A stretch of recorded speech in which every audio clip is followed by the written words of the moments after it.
I was a Mossad agent sent into Nigeria. What lurked beneath Lagos still haunts my nights.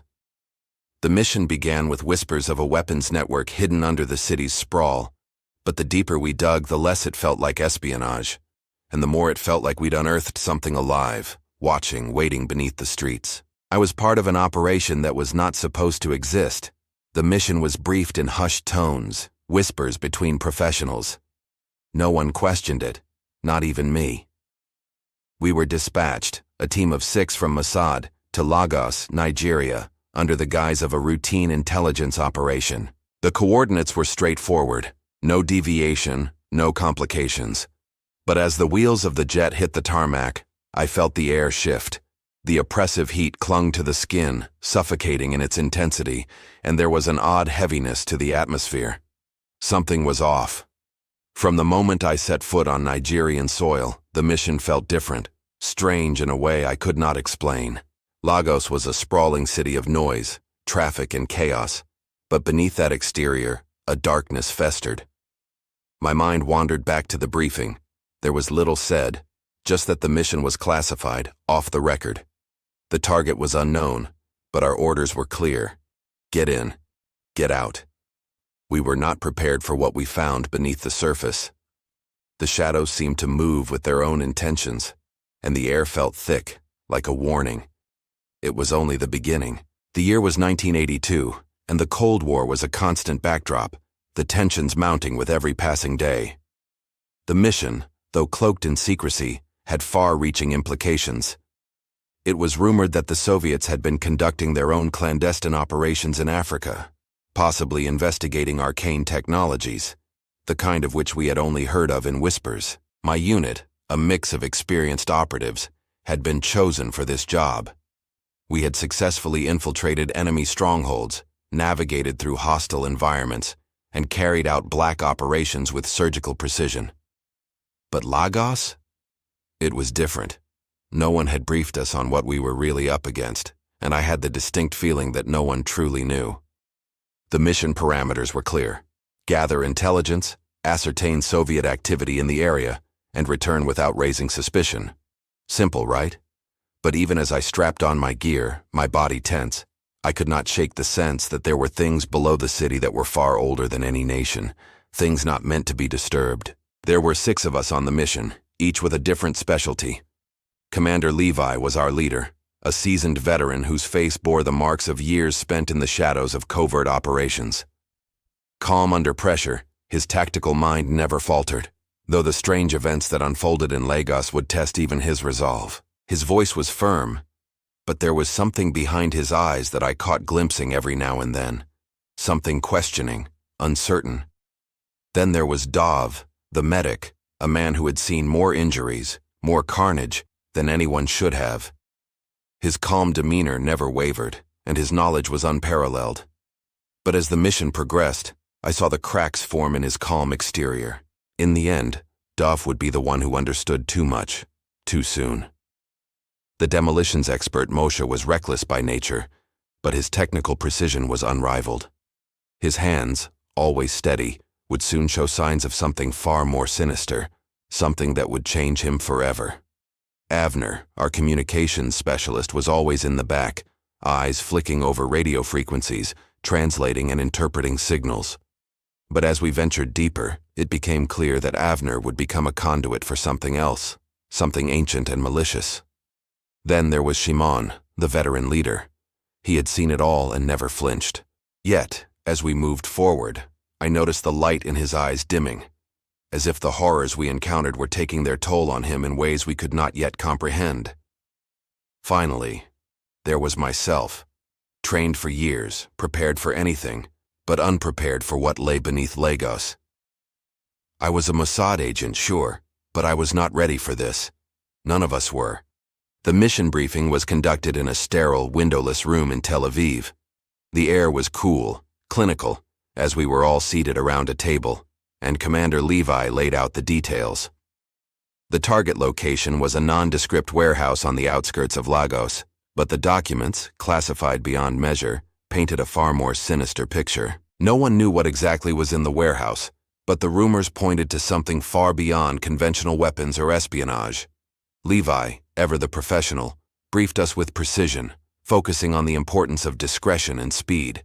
There would be no local interference, no oversight, just us. And yet, despite the technical briefing, something felt wrong. The words Levi spoke seemed to float in the air, disconnected, as if even he was uncertain of what we were walking into. Our team was to infiltrate, secure whatever was in the warehouse, and report back. Nothing more. We were equipped with the standard military gear, radios, night vision goggles, weapons, but the higher-ups had provided us with something extra, a set of mysterious symbols, cryptic and ancient, to be used only in the event of escalation. We were told little more.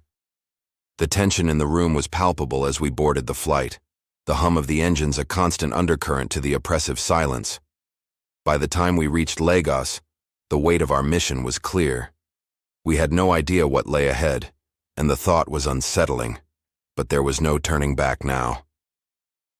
The descent into Lagos was uneventful, the usual bump of turbulence as we neared the airport. The humid air greeted us like a physical blow the moment the aircraft door opened. The city sprawled beneath us, dense, teeming, chaotic. Even from above it felt alive, almost sentient. The taxiing of the plane was delayed by the sound of distant drums echoing from the direction of the slums, a rhythmic, almost hypnotic thumping that reverberated deep in the chest. I wondered then if it was just the heat, the hum of engines, or if something else was stirring in the air. The streets were overcrowded with vehicles, the noise overwhelming in its constant barrage, horns honking, engines revving, voices shouting. We were in a city that never rested, but there was something in the noise that didn't sit right. It was as though the sounds were layered with something darker, deeper, like whispers beneath the surface, like there was something pulling at the threads of the world itself. We quickly disembarked, our vehicles already waiting for us in the oppressive heat. The team moved with precision, each man knowing his role, but none of us spoke much. The tension in the air was too thick to bear casual conversation. As we made our way to the safe house, our vehicles navigating through the congested streets, I noticed how the buildings leaned in, how they seemed to close the space around us. There was no breeze, just an air that clung to the skin, oppressive in its stillness. And the shadows. They were wrong. They twisted unnaturally, bending away from the streetlights, pulling deeper into the darkened alleyways. For a moment, I thought I saw a figure, a tall, gaunt silhouette moving just outside the reach of the streetlight. But when I blinked, it was gone. A trick of the light, surely. But the unease gnawed at me. We were only just beginning, and already the city seemed to have eyes. Our insertion point was miles away from the heart of the city, deep in the industrial district. The surroundings were littered with decaying infrastructure, rusting steel structures that had once been proud and functional, but now stood as hollowed shells, like forgotten monuments to a past no one remembered. The air was thick with the scent of old oil, decaying garbage, and the strange undercurrent of salt water from the nearby coastline. As we arrived at the outskirts of the target site, the sounds of the city faded, replaced by an eerie silence that enveloped us. The roads here were narrower, less traveled, and the landscape felt abandoned, even though we knew it wasn't. Something felt wrong. More wrong than the usual tension before a mission. We parked our vehicles in the shadow of a dilapidated warehouse and prepared for extraction. The comms were quiet, the signals clean, but I felt the growing sense that we were being watched. The feeling was pervasive, sinking under my skin like a cold hand. There was no visible movement around us, but the silence had an oppressive quality, one that stretched too thin, like it was barely holding together. We were ready, but my gut told me that something was already in motion, something not on the plans, not in the briefings, but far older. Something was waiting, beneath the city, beneath the earth itself. And as I checked my equipment, I could feel it. This sense that time, space, and reality were already starting to bend. We were too close now. There would be no turning back. The moment we crossed the threshold into the facility, the temperature shifted. The air was cooler, but not in a comforting way. It was sterile, like the breath of something that had not been disturbed for centuries. The building itself was ancient, though its purpose had been obscured by time. It seemed to pulse, alive in some strange, unexplainable way. The floors creaked beneath our boots, a low, unnerving sound that echoed off the walls. The flickering of our flashlights highlighted the decaying infrastructure, peeling paint, rusted metal, abandoned machinery left to rot. The hallways stretched on endlessly, twisting and turning in ways that didn't make sense, as though the architecture itself had been designed by a mind that had no regard for logic or geometry. The walls, coated in layers of dust, bore strange markings, symbols, runes, etched in what looked like dried blood. My breath quickened as we moved deeper into the bowels of the structure. The air tasted metallic, thick with the scent of old decay and something else, something that didn't belong. It was like the smell of forgotten rituals, things whispered in the dark. Every step felt like we were trespassing, like the facility was waking up, shaking off centuries of disuse. The silence pressed down on us like a weight. Our radios crackled, faint static bleeding through, but there were no voices, no movement outside of our own. Yet something was stirring. We moved cautiously, in formation, each of us tense, alert. As we turned a corner, I thought I saw movement, a shadow shifting at the periphery of my vision. When I snapped my head back to look, it was gone, leaving only the echoes of the distant hum of machinery. The flickering lights above cast long, stretching shadows, and for a moment, I could have sworn that the shadows themselves were alive. The floor beneath our feet seemed to undulate, subtly, as if the very earth itself had become fluid, unstable. It was unnerving, but I pushed the thought from my mind. We were here to gather intelligence, to complete our mission. That was all. Yet with every passing minute, I felt the weight of something ancient, something waiting, pressing down on me. The deeper we went, the heavier the air grew, the more the sensation of being watched became unbearable. I checked the oxygen levels, normal. The readings were fine, but the feeling in my chest, the pressure behind my ribs, was a constant reminder that something was wrong. It was not the facility, it was something within it. We were intruders in a place that had been forgotten for a reason. At the end of the hallway, we came across a large chamber, the doors heavy and rusted but still functional. As we pushed them open, the air shifted again, colder now, more oppressive. The room was vast, larger than any warehouse I had seen, and it was filled with strange equipment. Consoles, screens, and devices I couldn't recognize, some of them glowing faintly, humming with an energy that was almost tangible. There was a massive circular symbol carved into the floor, concentric rings inscribed with glyphs that glowed faintly in the dim light. The symbols weren't of any language I knew, but they felt familiar, as though they were calling to me. It was as though the facility itself had been built around this symbol, around this force. I felt my skin prickle as we moved closer, the hairs on the back of my neck standing on end. The further we advanced, the more the temperature dropped, until I could see my breath fogging in front of me. There was no sign of life in the room, no movement. But the hum, the energy, it was almost palpable. It made my chest tight, my thoughts scattered. We moved cautiously, trying to make sense of what we were seeing. But nothing about this place made sense. One by one, my team set to work, checking equipment, scanning the area, taking readings. I focused on the symbols, trying to decipher them, but they were beyond anything I had seen. I felt a compulsion to approach the center of the room, to step closer to the symbol on the floor. It was as though it was calling to me, pulling me in. But I held back, my mind screaming at me to keep my distance. I was not supposed to feel this way. This was not part of the mission. Yet, despite the logical part of my mind screaming in protest, my legs carried me forward. The symbol felt alive, its glowing light almost reaching out to touch me. As I approached, the air grew thick with the scent of ozone, of static energy. I reached out, my hand trembling slightly as I hovered just above the symbol. And then, everything shifted. The room seemed to twist, to warp in a way that defied all understanding. The walls stretched impossibly, the floor beneath my feet buckled, and in the center of the symbol there was a sound, a low, resonant hum that shook my entire body, like the sound of something ancient stirring after millennia of sleep. The hum that vibrated through the room was unlike anything I had ever experienced. It wasn't just a sound, it was a sensation, reverberating deep in my chest, in my bones. My mind struggled to grasp the source of it, but the air around me seemed to thicken, as if the very atmosphere was absorbing it, feeding off it. I turned to my team, expecting to see similar unease written on their faces, but they appeared almost detached. Commander Levi's sharp gaze flicked between the symbols on the floor and the flickering screens around the room, his expression unreadable. Dove, the medic, moved with his usual precision, checking the oxygen levels and adjusting his gear, but I noticed his hands trembled ever so slightly. Moshe, always the risk-taker, seemed fascinated by the devices scattered around the room, muttering to himself as he fiddled with one of the consoles.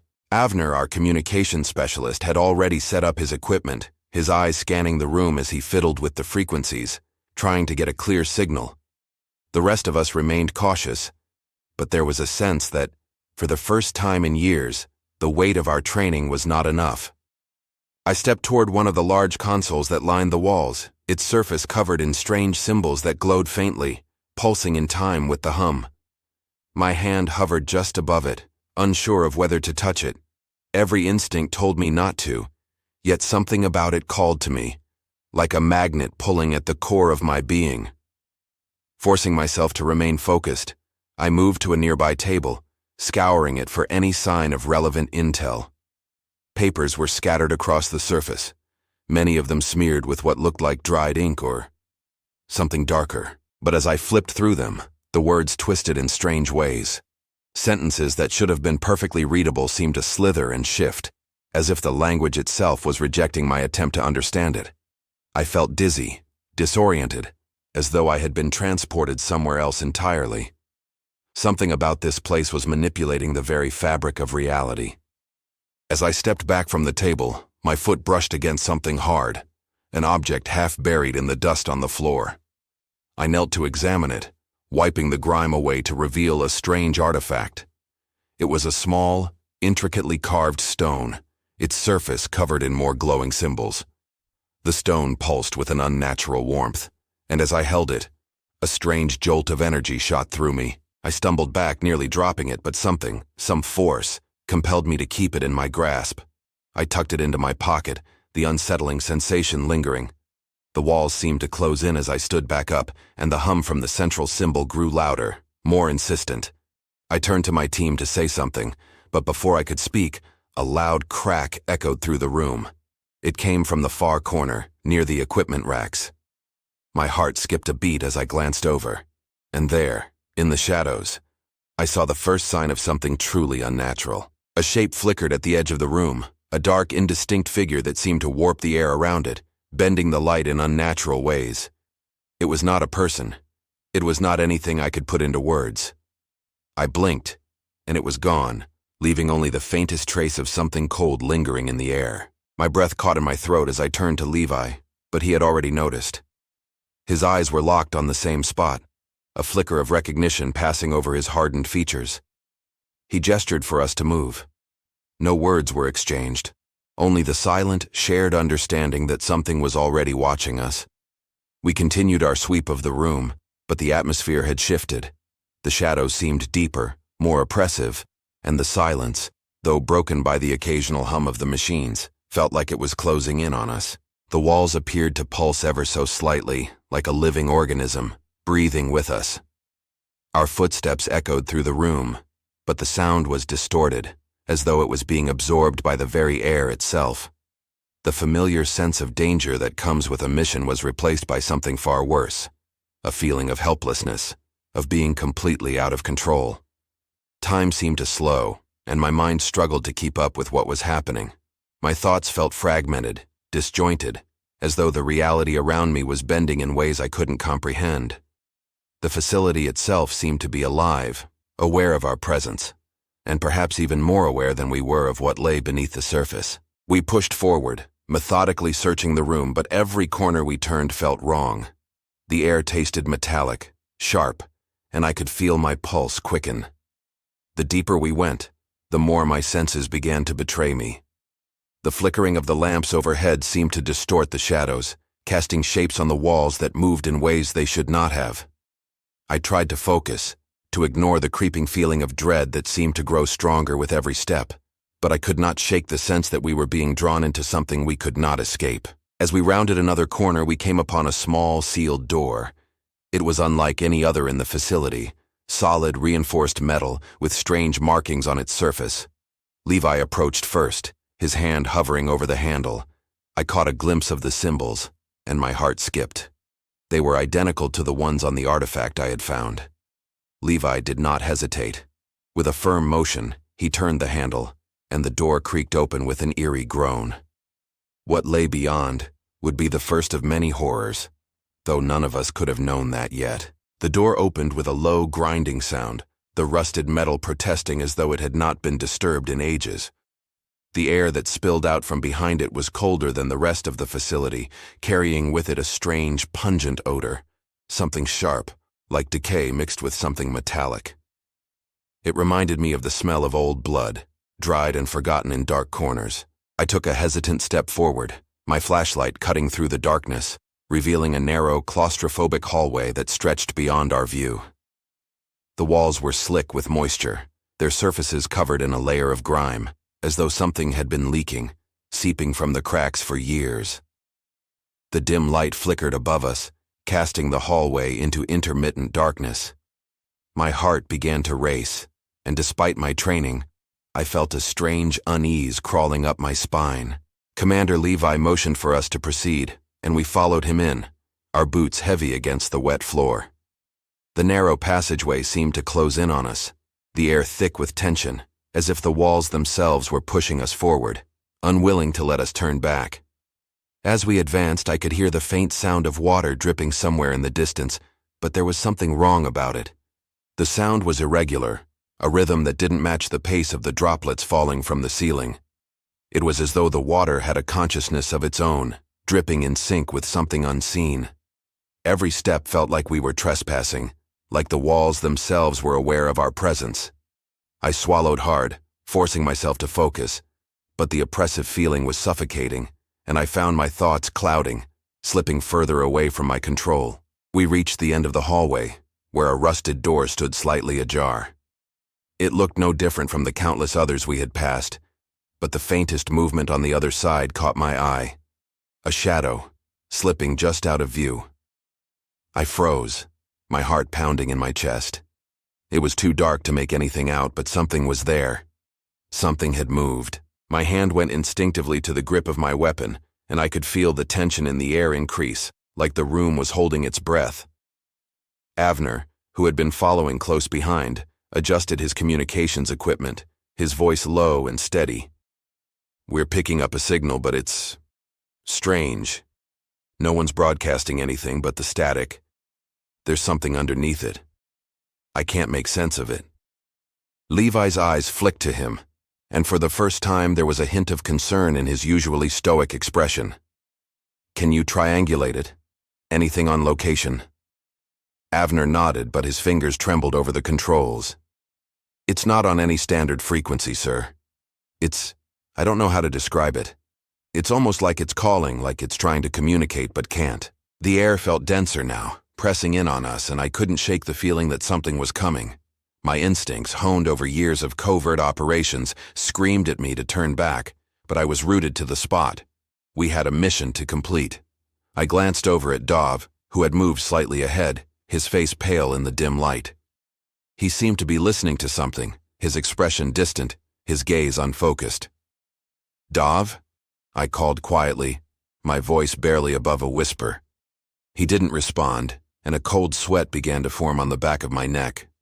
Something was wrong. Just as I moved toward him, my foot landed on something soft, almost wet, and I looked down, feeling the world shift beneath me. The floor had changed. Where solid concrete had been moments ago, there was now a strange, shifting texture, like thick, gelatinous fluid. I recoiled, stepping back quickly, and as I did, I heard it, soft, barely perceptible at first. Whispers, low and guttural. They seemed to come from the walls themselves, and as they grew louder, I could make out words, names. Names I didn't recognize, though they were spoken with an unmistakable familiarity. My pulse spiked, the hairs on my neck standing on end. "What is that?" I muttered under my breath. But as soon as the words left my mouth, the whispers stopped. Dead silence. My breath caught in my throat as I scanned the darkened corridor around us, my flashlight flickering. It wasn't just the whispers now. The shadows, too, seemed to shift, stretching unnaturally, reaching toward us like fingers. I stepped back, feeling an icy chill grip my chest. Something was happening, and I was beginning to realize that it was beyond anything I could have prepared for. Levi motioned for us to stay close, his voice steady, but there was an edge to it. "We need to keep moving. Stay sharp." But the words felt hollow. Even as we pressed forward, I could feel the oppressive weight of the place pressing down on me, squeezing the air from my lungs. Every movement felt wrong, like we were walking through a dream, or worse, a nightmare. The walls continued to pulse, and the air tasted sharper, colder, as though the very space around us was warping, shifting in ways that defied logic. We reached the door at the end of the hallway, and this time, it opened on its own, as if inviting us in. We entered, but no one spoke. We all knew what lay ahead was not just a facility. It was something far older, far more dangerous than any of us had imagined. As we crossed the threshold into the next room, an unnatural cold swept over us, biting at exposed skin, making the hairs on my arms stand on end. The walls seemed to constrict, as though the space was narrowing, squeezing us into a tighter, more suffocating embrace. The lights flickered, each burst of light casting strange, elongated shadows that seemed to dance on their own. I kept my eyes locked on those shadows, my mind telling me that they were just tricks of the light, but a primal part of me felt otherwise. Something was there, something that shouldn't be. As we moved deeper into the room, I saw it. Footprints. At first, they appeared to be just smudges in the dust, nothing too alarming. But then I realized they were fresh. No one else had come through this part of the facility, not since we arrived. The tracks, large and irregular, led deeper into the room, vanishing into the dark corners. They were too large for any human, too erratic, too uneven. My pulse quickened. "Commander," I whispered, pointing at the tracks. Levi's eyes narrowed as he followed my gaze. "Stay focused," he said softly, but his voice had lost some of its usual certainty. The echoes of our footsteps seemed to be swallowed by the room, but those footsteps that weren't ours, those were the ones that lingered, as though they had been carved into the very floor itself. Every corner we turned, every stretch of hallway we traversed, felt like we were being herded into a deeper darkness. The deeper we went, the more I felt the pull of the shadows, drawing closer, inching toward us.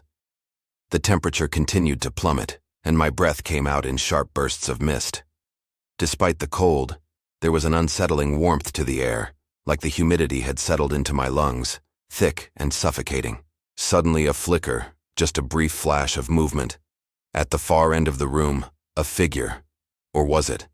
I couldn't tell. It was just a shadow, a form that bent and shifted in the corner of my vision. My eyes darted to it, but by the time I focused, it was gone. I froze, my senses on high alert. Avner, walking just a step behind me, must have noticed my hesitation as he spoke up, his voice too loud in the suffocating silence. "Did anyone else see that?" I didn't answer, because I wasn't sure what I had seen myself. Levi stepped forward, his face taut with resolve, but even he looked disturbed now, his body tense, every movement calculated. He motioned for us to continue, but the pressure in the air grew unbearable, like something was waiting just beyond the edges of the room, its eyes fixed on us. The light above us flickered again, casting long, jagged shadows across the floor. Each time the light came back, the shadows seemed to stretch further, grow thicker. The walls seemed to pulsate with the flickering as though they were breathing. I caught a glimpse of something moving in the corner. A figure, no, several figures, all indistinct, shifting from one place to another in the blink of an eye. The longer I stared, the more I felt my mind rebel against the sight. It wasn't possible. Shadows could not move like that. They could not change shape. But here, in this place, the impossible was the only reality I knew. I turned back to my team, but there was something wrong. Dov was lagging behind, his eyes unfocused, staring into the corner of the room as if drawn to something none of us could see. "Dov?" I called softly, my voice edged with concern. He didn't respond immediately, his hands shaking slightly as he fumbled with his medical pack. It was then that I noticed something even more disturbing. The whispers, the same ones I had heard earlier, were growing louder again.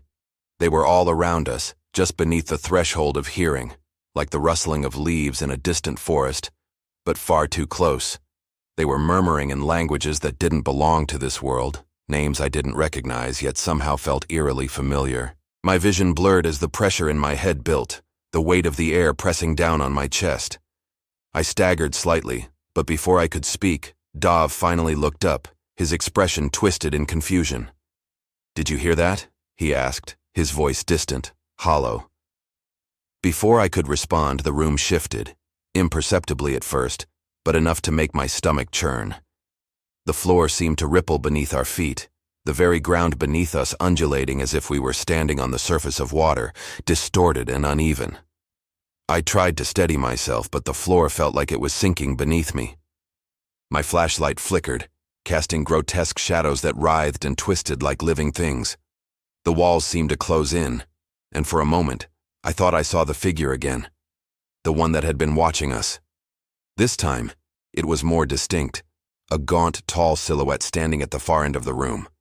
But when I blinked, it was gone. "Something's wrong," Moshe muttered, his voice sharp with anxiety. "This place, it's alive. It's not right." The words echoed in the room, and the moment they left his mouth, the atmosphere shifted again. The temperature dropped even further, and I could hear the subtle crackle of static, as if the entire room was filled with a low, vibrating hum. The lights above us flickered once more, and then everything went dark. Complete, suffocating darkness. For a moment we were all frozen, unable to move, as the silence pressed in on us from all sides. My breath quickened, and I could feel the panic rising in my chest. And then, just as quickly as it had disappeared, the lights came back on. The shadows were gone. But the room had changed. The walls were no longer smooth, and the floor, it had become uneven, jagged, as if the very structure of the building had twisted itself into something unrecognizable. The space felt distorted, stretched, and in the center of the room, the symbol on the floor, the one that had been dormant before, was now glowing with an intense, blinding light. The hum returned, but this time, it was louder, sharper, almost like a scream. We were not alone, and whatever was here, it was not going to let us leave. The room pulsed with an energy that could be felt in the core of my bones. The glowing symbol on the floor became brighter with every passing second, its light searing and unnatural, casting long shadows that stretched and writhed like living things. It felt like the air itself was vibrating, hums and echoes reverberating through the walls, through our bodies, as if reality was unraveling, piece by piece. I could barely breathe, the oppressive weight of the atmosphere crushing my chest. My fingers went numb from the cold, yet my body felt like it was on fire from the intensity of the energy radiating from the floor. The hum grew louder, sharper, until it was no longer just a sound, but a feeling that reverberated in my skull. And then suddenly it stopped. Dead silence. I was dizzy, disoriented. I could feel my knees buckling, my vision blurring, but I forced myself to stay standing. My team was still with me, barely, but there was something about the air, something about the stillness that was worse than the noise. The pressure in my head felt unbearable, and my stomach churned. I tried to speak, to call out to Levi, but my voice was swallowed by the heavy air. Every breath felt wrong, too shallow, too thick. Something was pressing down on us from above, from all sides. The oppressive silence shattered as a crackling sound echoed through the room, distant, faint at first, but it grew louder, more pronounced. It sounded like the snapping of dry wood, the breaking of brittle bones, The first flicker of movement appeared at the far end of the room, in the corner where the walls seemed to bend inward. At first I thought it was a trick of the light, but then it shifted again. Quick. Too quick. Like something slithering in the dark. A form began to emerge from the shadows, a shape that seemed to distort the very space around it, like it was bending the fabric of reality. My heart hammered in my chest, my body frozen in place. The figure was tall, impossibly tall, and as it moved it seemed to flow rather than walk. Its limbs stretched unnaturally, limbs that were too long, too thin, wrapped in layers of shadow that flickered and shimmered like a veil between dimensions. I couldn't see its face, not at first. All I saw were the shadows, the inky blackness that obscured its features. But the moment it stepped forward into the flickering light, I felt the air freeze. Its eyes, if you could even call them that, were dark, infinite voids, swirling with stars, with emptiness. They locked onto me, and for a moment, I felt myself pulled into them as if it were trying to consume my very soul. I staggered backward, unable to look away, my pulse crashing in my ears. "What is that?" Dov whispered, his voice a strained whisper, barely audible over the pounding of my heart. But the creature didn't respond. It didn't need to. Its presence alone was enough to pull us all into its orbit. It floated toward us, its movements fluid and eerie, like a nightmare given form. As it passed the symbol on the floor, the room seemed to warp, as if the air itself had bent to its will. The walls groaned and stretched, the ground beneath our feet pulsing with an unnatural rhythm. My breath caught in my throat as I felt a wave of nausea wash over me, and I stumbled forward, clutching the wall for support. The temperature dropped even further, and for a moment, I could see my breath in the air, thick and cold. Levi raised his weapon, the metallic click of the safety being disengaged too loud in the heavy silence. "Stay calm," he said, his voice hoarse. But even he was visibly shaken now, his eyes wide with something akin to fear. He stepped forward, aiming his weapon at the entity, but his hand trembled and his shot never came. The creature, if it could be called that, tilted its head, its movements smooth, fluid, like it was studying us. It was as though time itself bent around it, the seconds stretching out, distorting in ways I couldn't comprehend. It wasn't just a figure. It was a rupture in reality itself.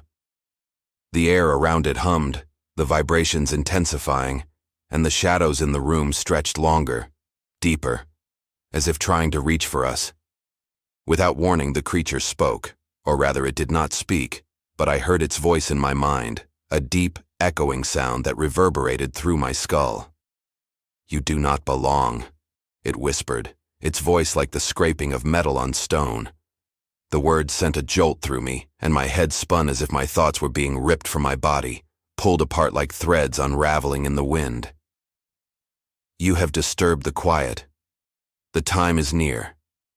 The words were not clear, not fully coherent, but they carried with them an undeniable sense of finality, like the passing of an inevitable storm. Suddenly the floor beneath us cracked, deep fissures splitting through the concrete as if the very foundation of the building was being torn apart. A sound like thunder echoed through the room, and the walls groaned as if they were alive. The figure stretched out its long, shadowed arm, reaching toward us. My vision blurred, my pulse racing, and I couldn't move. The room around me seemed to bend and warp, the corners stretching out like elastic, the walls twisting into shapes that were impossible to describe. The entity's presence overwhelmed everything, my thoughts, my senses, my very perception of reality. The last thing I remember before everything went black was its voice again, growing louder, more insistent. "You are part of it now." And then, nothing. When I regained consciousness, I was not alone. The cold still lingered, but it felt different now, less like an oppressive weight, more like a deep, empty void, suffocating me with its absence. My mind was foggy, my body weak, and I had the distinct sensation that something had changed, something fundamental, something beyond the simple shock of encountering an entity I could not comprehend. The air in the room was heavy, almost viscous, like it was thickening around me, making it harder to move, harder to think. I forced myself to stand, my head spinning as I tried to focus on the team. We were all gathered in the center of the room, huddled together like survivors in the wake of a disaster. But there was something wrong about the way we stood there, about the way the shadows stretched around us. It felt as though we were no longer part of this world, as though we had been shifted, displaced into a reality that was bending and warping around us. Levi was the first to move, but his movements were slow, deliberate, unnaturally so. His face was pale, drawn, his eyes hollow as if something had been taken from him. He turned toward me, but there was an emptiness in his gaze, a void where once there had been clarity and command. "We need to move," he said, his voice flat, devoid of the usual authority. It was a command, but it lacked its usual weight. It was as though he had spoken, but the words had come from somewhere else, from something else. I nodded, though a gnawing dread had begun to settle deep in my chest. It wasn't just fear. It was a kind of disorientation, a feeling of being pulled apart. I glanced at the others.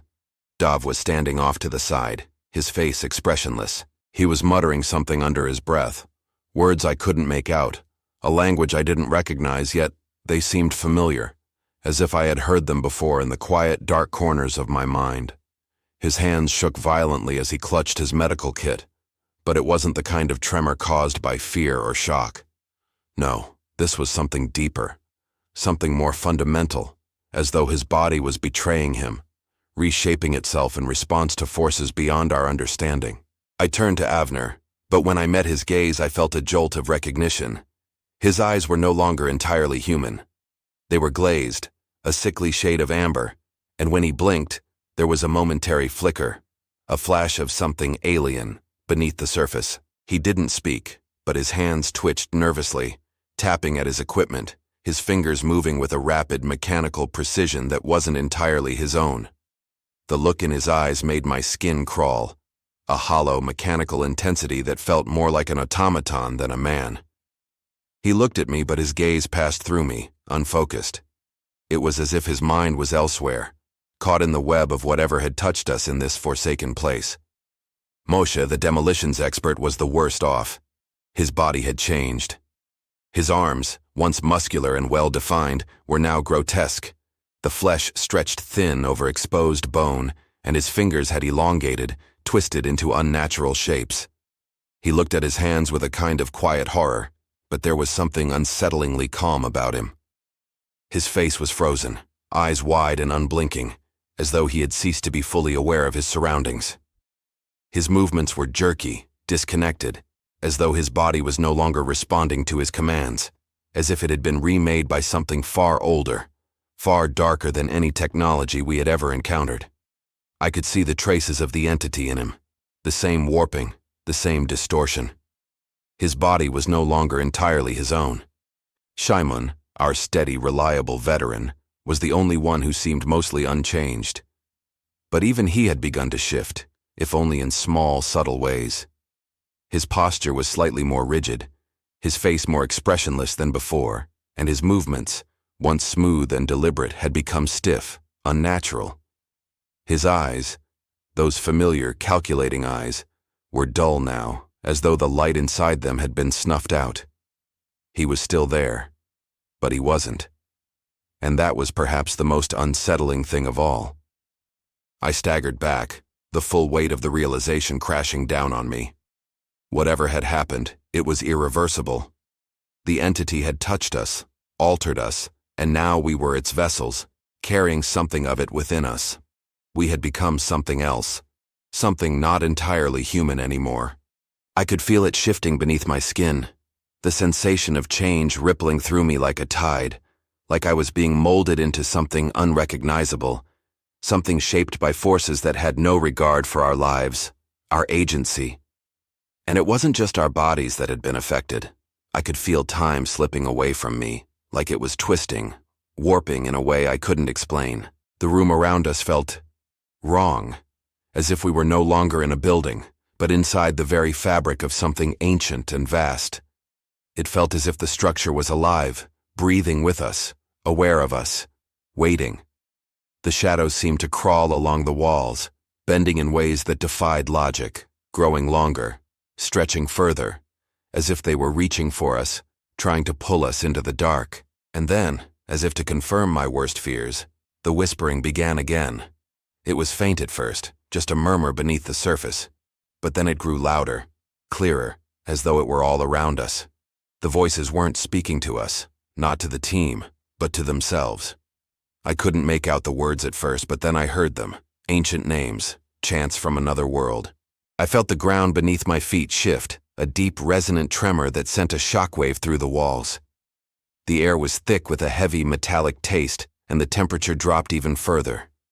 It was as though the space itself had fractured, and we were no longer in a room but inside the broken remnants of time and reality. I staggered toward the door, my legs unsteady, and as I reached for the handle I saw something that froze me in place. The doorway, the very structure of the room, was beginning to warp, bend, stretch outward, twisting into something unrecognizable. The shadowy figure that had once watched us from afar was no longer distant. It was here, inside the room with us, its form now fully realized, tangible, towering over us. Its eyes, those endless voids, were fixed on us, and as they gazed into mine, I knew. We were no longer just observers. We were part of it now, bound to it in a way I could never escape. "Leave," it whispered, its voice both inside my head and outside it, surrounding us, closing in.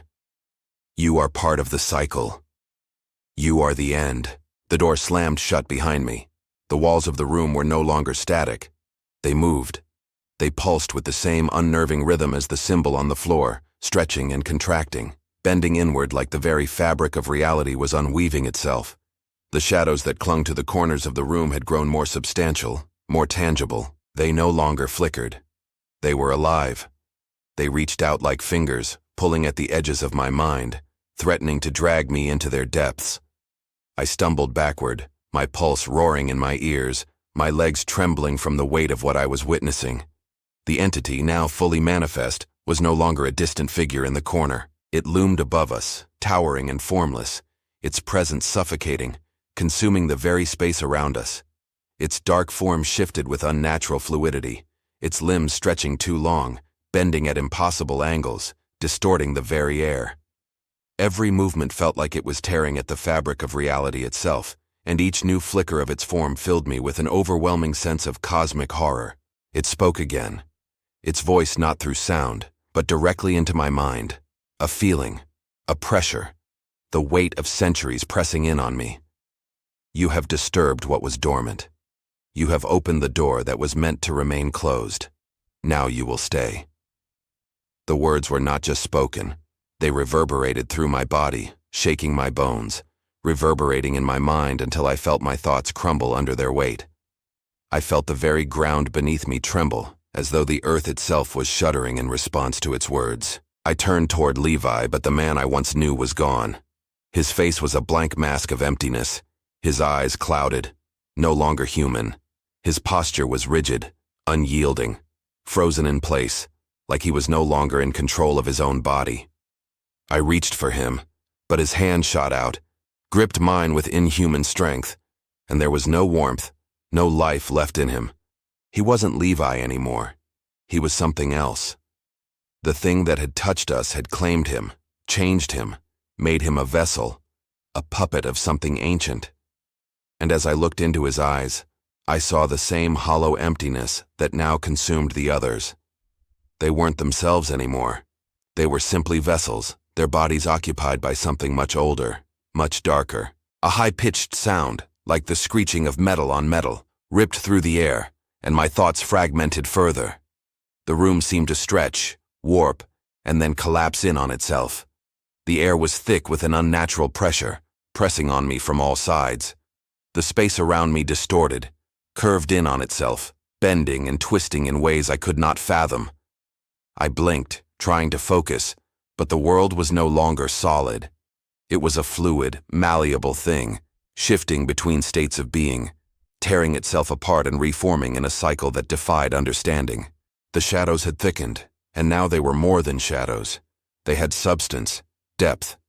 They were no longer just reflections of darkness. but a physical presence, a force that seemed to take shape around us, a roiling mass of undulating blackness. The air around the entity thickened, distorting, as though the creature itself was a tear in space-time, an anchor to something beyond our reality. The ground beneath me cracked, the floor splitting apart, revealing a deep black abyss that seemed to stretch down into infinity. From it I could hear something, a low, guttural rumble, rising, growing louder, like an endless echo from an unreachable distance. It wasn't just sound, it was a vibration, an existence that rippled through my entire being. The entity reached out, its long, twisted fingers extending toward us, and in that moment, I understood. It was not a malevolent force, nor was it one that could be bargained with. It was ancient, so patient, that it had existed long before human beings had learned to walk.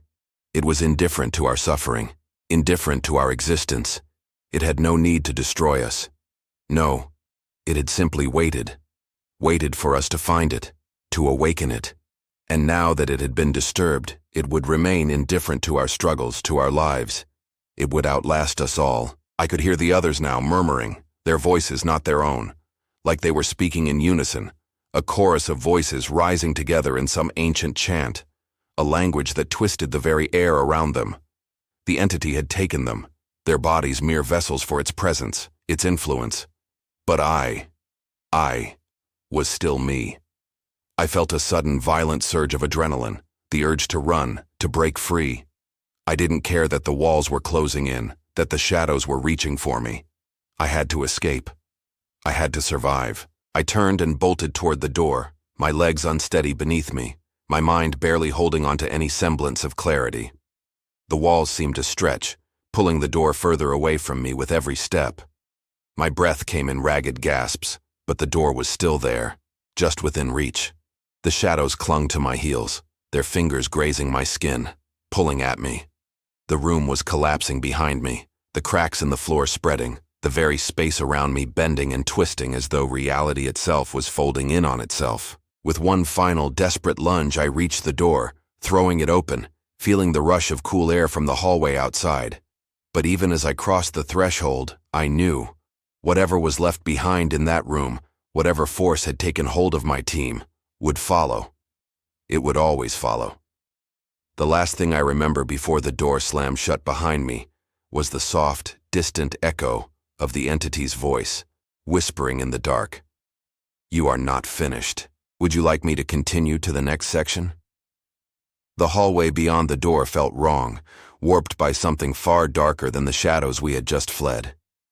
I stumbled into it, my mind reeling from the horror I had just witnessed, and for a moment, the world around me seemed to hesitate, as if it wasn't quite sure whether it could still hold itself together. The walls closed in, pressing on my chest, but I forced myself to move, one foot in front of the other, desperate to get away, to escape. The hum that had once filled the room was now gone, but the oppressive silence left its mark. It was deafening, the absence of sound louder than anything I had ever experienced. My own breath seemed to echo through the hallway, each gasping inhale too loud, too obvious in the suffocating quiet. I glanced behind me, at the door that had closed behind me, the dark crack where the shadows had seemed to pour out of the walls. I half expected to see Levi's hollow eyes staring at me from the shadows, but there was nothing. I had to keep moving. Every instinct in my body screamed at me to run, to leave this place behind. The hallway twisted in ways that made no sense. The doors along either side warped, their surfaces stretching unnaturally, as if they were bending to fit the shape of something else. I could hear my own heartbeat, quick and erratic, drowning out any other sounds. The feeling of being hunted, of being followed, gnawed at me. I looked over my shoulder every few steps, but the corridor was empty, the shadows unnaturally still. The world was warping in ways I couldn't explain, the physical space itself crumbling and reconfiguring in response to the unseen forces at work. Nothing here was real, not the walls, not the air, not the very ground beneath me. It was all part of something far older, far more dangerous than anything I had been trained to fight. I reached the end of the hallway where another door loomed, black and imposing. I pushed against it with everything I had, but it didn't budge. Not even a millimeter. The door was solid, immovable, as though it had never been meant to open. I pressed harder, the frustration building inside me, the panic threatening to take over. I backed up and tried again, this time slamming my shoulder into it. But it didn't even creak. I was trapped. The realization hit me like a physical blow. There was no way out. Not anymore. Not unless I could find a way to break through this wall of reality itself. Behind me I heard something.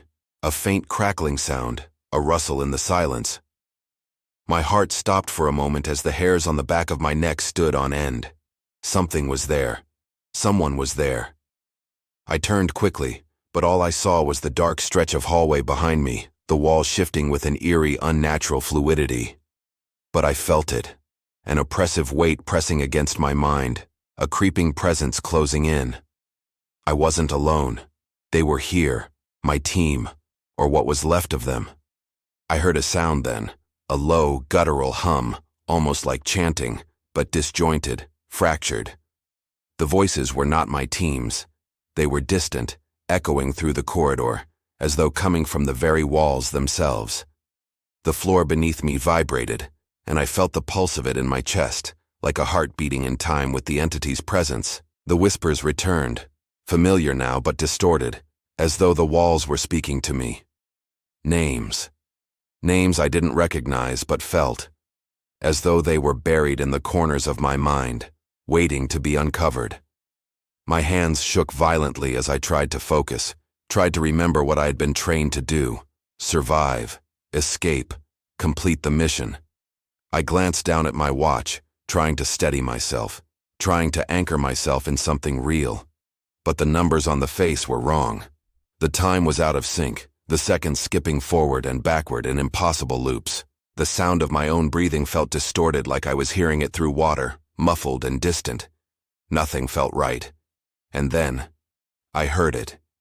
A heavy thudding sound from somewhere far behind me, growing louder with each passing second. Footsteps. No, not footsteps. I turned again, this time moving more cautiously, my mind racing. The hallway behind me was still empty, but the floor was beginning to crack, splitting along jagged lines, sending vibrations through the air. The shadows in the corners of the hallway stretched and twisted, distorting, as though they had a mind of their own. I stumbled backward, the crushing weight of panic threatening to overwhelm me. The thing had followed me.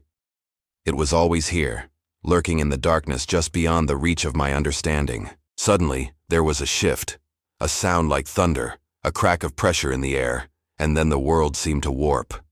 The walls expanded outward, distorting as if the very structure of the building was being torn apart, reshaped. The door ahead of me shattered, splintering into shards that vanished into the dark. I froze, staring at the space before me, unsure of what I was seeing. It wasn't a room. It wasn't even a hallway anymore. It was nothing. An endless dark void stretched out before me, and in the distance there was a faint glow, a sliver of light, growing ever so slowly. It felt like the last vestige of reality, the last doorway that still held meaning. I took a deep breath, steeling myself. This was it. This was my chance. I turned and ran toward the void, my legs burning, my heart pounding in my chest. The darkness tried to pull at me, the shadows reaching for me with invisible hands, but I pushed forward. With every step, I felt myself becoming less and less sure of where I was, of who I was. The walls, the floor, the very space around me warped and twisted, folding into itself as I crossed the threshold. But then, I reached it. The light. The moment I stepped into the light, everything snapped.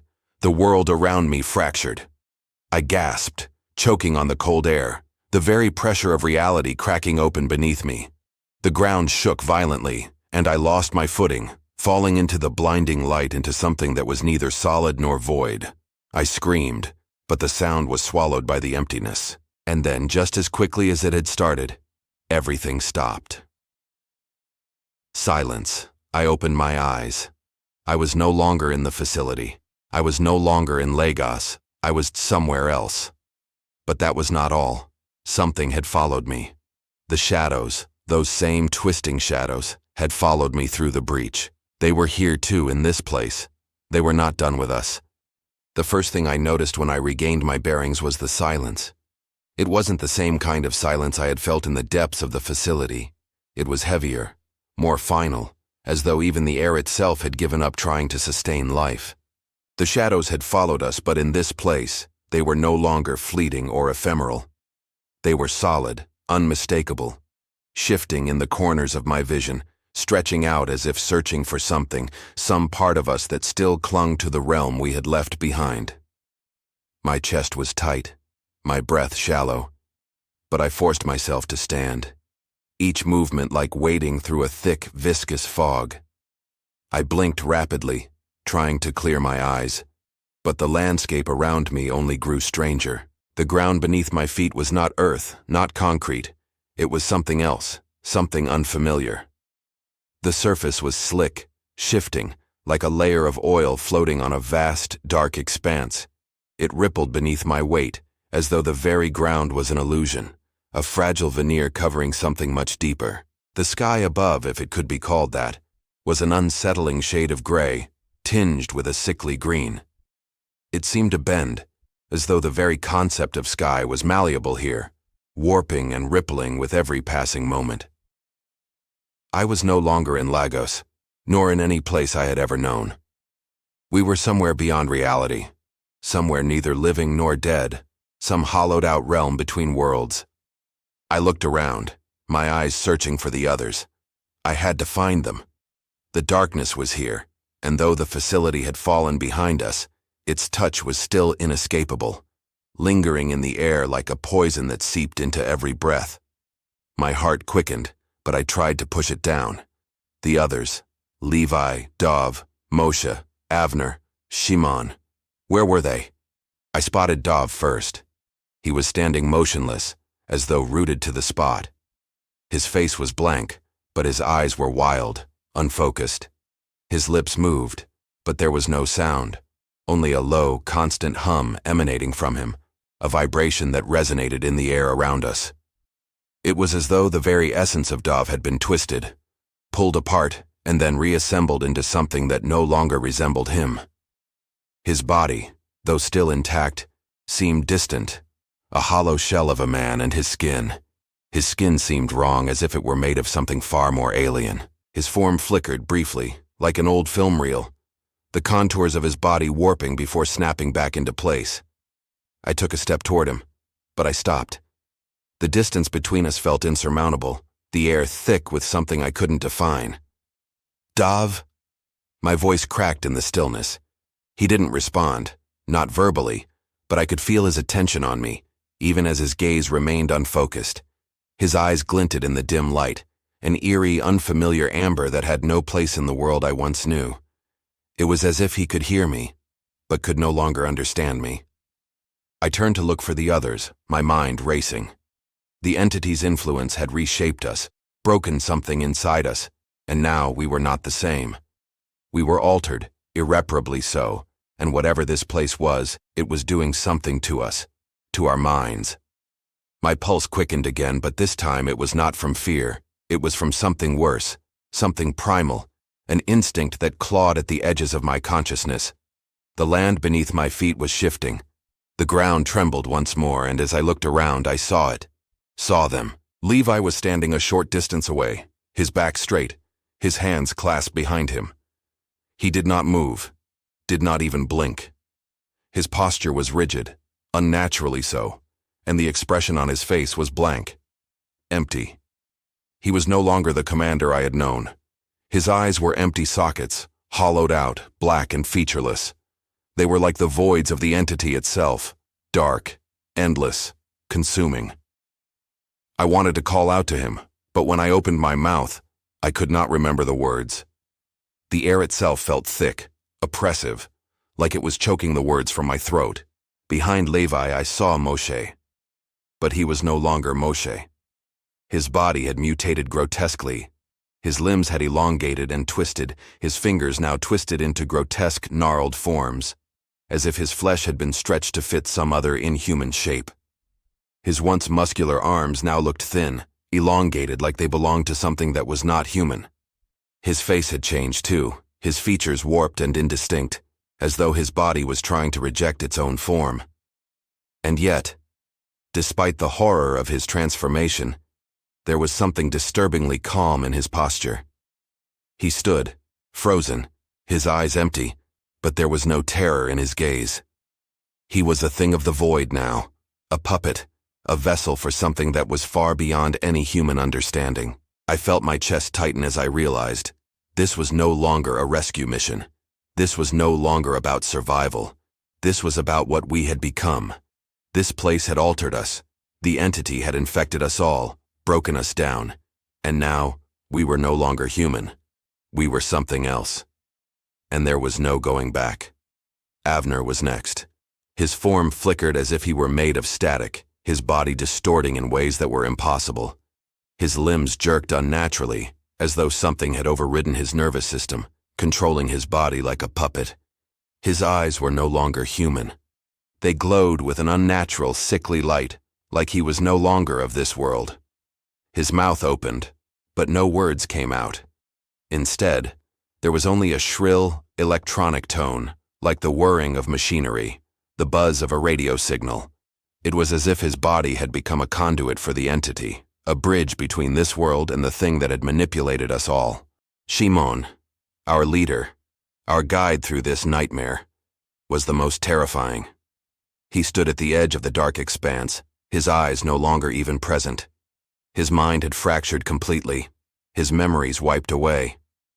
His face was a mask of indifference, and yet I could feel the sorrow in him, deep, ancient sorrow that had been buried beneath his consciousness. He was no longer our steady leader. He was a vessel, just like the rest of us, lost to whatever dark forces had taken hold. And then there was me. I felt it within me, this creeping, insidious change, this alien influence, settling into the corners of my mind. I was not untouched. I was not immune. The shadows had worked their way into my own soul, into my very being. I could feel the pull of them, drawing me closer to the void that had consumed the others. The whispers, once distant, now buzzed in the back of my mind, familiar names swirling around me like forgotten memories. I could no longer tell where they ended and I began. I was becoming part of it too. There was no escape. The first thing I noticed when we were extracted was the silence. The world outside felt wrong, too calm, too controlled. We had been pulled from that place, from the fractured reality that had consumed us, but it was clear now. We were still not free. We had passed through the door, but whatever had followed us into that place was still with us. I could feel it in the air. The weight, the pressure. As we sat in the sterile debriefing room, my mind felt like it was spinning, disconnected, fragmented. I couldn't tell what was real anymore. The room was too clean, too well lit, and the faces of the officers across from us were too calm, too impassive. Everything felt muted. We had been told we had completed the mission. There was no mention of what had happened to us, of what we had seen. The walls of the facility, the shifting shadows, the entity. It was as if it had never existed.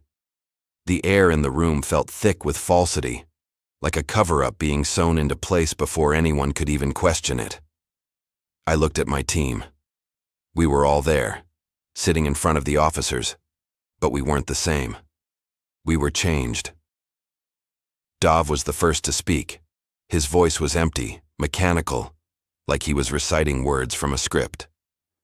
"Mission complete," he said flatly, though the words tasted like ash on his tongue. He wasn't really there. His body was, but his mind, his soul, had been drained.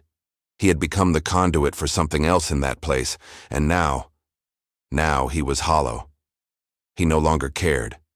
He couldn't care. The silence of the room pressed down harder as he spoke.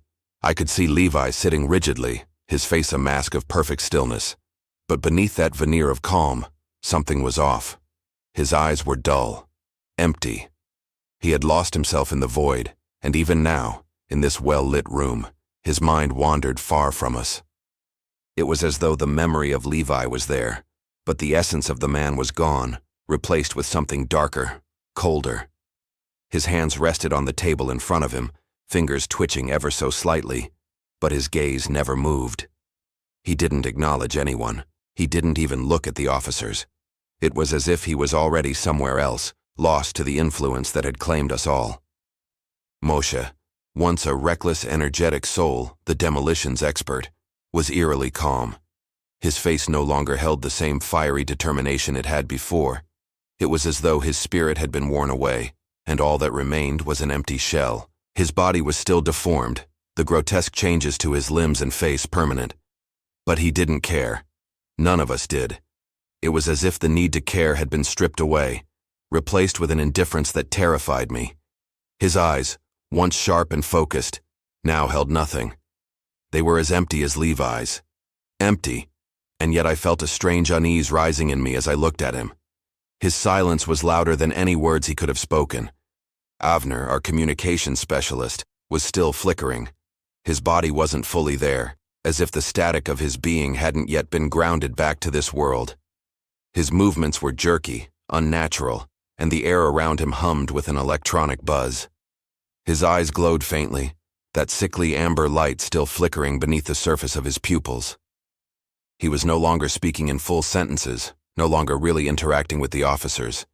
His words were fragmented, broken, like they were coming from some other source, not his own. The more he spoke, the more his voice shifted into that strange, static-filled drone, an unnatural tone that made my skin crawl. He had become a conduit for something else, a vessel for that dark energy that had invaded us. The whispers from the void seemed to cling to him, to wrap around his words, and I could feel them too now. The pressure inside my chest was growing, and I was fighting to suppress it, to bury the dread creeping into my soul. Shimon, the oldest among us, had been the one to keep us grounded, the leader whose calm guidance had always held us together. But now, Shimon was a shadow of himself. His mind was gone. There was no sign of the man we had trusted. His face was an empty mask, his body rigid, unmoving. It was as though he had been erased, wiped clean of his memories. He sat there in silence, unblinking, staring straight ahead. No matter what question the officers asked, no matter how many times they addressed him, he didn't react. His mind was elsewhere. The truth was, there was nothing left. The mission had wiped him away, just as it had us all. I realized then that the officers across from us, they knew. They had been briefed. They knew what we had encountered, what had happened to us. But they were not going to acknowledge it. They weren't even going to try to. Our debriefing was sterile, clinical, as if they were trying to return us to our original state, to rewrite the story we had lived into something clean, something acceptable. The questions were simple. What did you find? What happened during your time underground? What were the Soviet activities in the area? And always, the same answer. Nothing. Nothing out of the ordinary. But none of us believed it. And, worse still, neither did they. The officers, their faces blank, never once looked at us like we were people anymore. They saw us as subjects, nothing more. I could feel the weight of the lies building up between us, and the truth was drowning in it. There was no escape. They were rewriting our memories as we sat there, trying to return us to a state of normalcy, as though that terrible place hadn't broken us. The debrief was sterile, unnervingly so, and when it ended, we were given new assignments, new roles, things that made no sense. Avner was reassigned to a communications post with the electronic systems department. Moshe was given a position in explosives engineering. Dov was placed in medical research. Shimon was reassigned to an administrative role. Levi, once our leader, was given a position in logistics. And me, I was sent to a training division to oversee new recruits, as if everything had been normal. We were erased, our memories rewritten.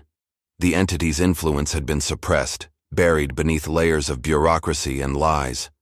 The truth we carried with us, the truth we had seen, experienced, was locked away, buried beneath the weight of those lies. We were nothing more than puppets now, carrying out assignments as if nothing had happened, as if we were still human. But I knew. I felt it, deep within me. The truth would never die. It couldn't. The entity had marked us, changed us, and no matter what they did to us, no matter how many layers of suppression they built on top of our reality, I could feel the presence lurking beneath, waiting. Always waiting. The debrief was over, but for us, it would never end. The truth had been buried, but it was still there, lingering, suffocating us from within. I find myself in an apartment now. Well, I suppose it's an apartment. It feels empty somehow. The walls are too clean, too pristine. Nothing in this space feels like it's really mine, as if it's a shell I've been forced into, a life that doesn't belong to me. I sit at the desk, pen in hand, writing this last testimony, but my thoughts are scattered. I've tried to leave it behind, tried to convince myself that I'm safe now, that it's all over. But it's not. I can feel it. Feel them. The shadows, the whispers, the weight of what we've done, what we've become. They are here, in this room with me. I know it sounds insane, but the truth is, there is no escaping it. I can't run from it. I can't hide. They've already marked me. I hear it now, in the silence. The soft scrape of something moving in the shadows, just outside the periphery of my vision. I know it's there. I know they're waiting. The apartment is a quiet place. Too quiet. The kind of quiet where every small sound seems to echo, like the building itself is holding its breath. The walls seem to lean in, the shadows stretching just a little too long in the corners. The faint hum of electrical appliances, the ticking of the clock on the wall, all of it feels wrong somehow. There is a sense of time slipping, warping around me. I catch glimpses of things, shapes, figures, moving just outside the reach of my vision. The shadows are growing deeper, as if they're waiting for something. The clocks on the wall are always wrong. They blink and flicker, the hands jerking forward, then backward, as though the very passage of time has become unpredictable here, twisted in ways I can't explain. I try to adjust them, but they never work properly. And then, there are the lights. The lights flicker in strange patterns, as if they're trying to communicate something, but I can never make sense of it. Sometimes I swear I see symbols, shapes that aren't just random, glyphs, signs, that look almost like the ones we saw in the facility. But when I look closer, they're gone, disappearing as if they were never there in the first place. The shadows move independently of the light, stretching and twisting in unnatural ways. I try to tell myself it's just the light playing tricks, just my mind breaking down from what we saw. But I know the truth. I know the truth. I'm not the only one who has felt it. I hear footsteps in the hallway now, loud, heavy, like someone or something is walking toward me, too heavy to be human. The sound reverberates through the walls, and my heart skips a beat. I freeze, my hand gripping the pen tightly, but my body refuses to move. The footsteps get closer, but I can't see anyone through the crack in the door. I don't know if I should open it. I don't know if I want to. I stare at the shadows in the corner of the room. I could swear they're moving again, just slightly, as if they're pulling in, becoming more solid, more real.